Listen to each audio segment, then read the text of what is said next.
and forevermore. Amen.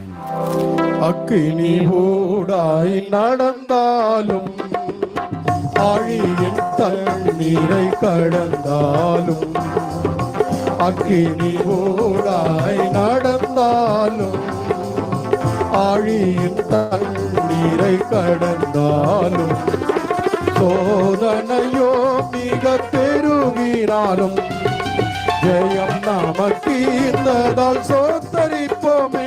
அற்புதமே அவர் நடத்துதலே, ஆனந்தமே பரமானந்தமே, நன்றியால் உள்ளமே மிக பொங்கிடுதே. நாம் அல்லேலூயா துதி சாத்திடுவோம், நன்றியால் உள்ளமே மிக பொங்கிடுதே. நாம் அல்லேலூயா துதி சாத்திடுவோம்.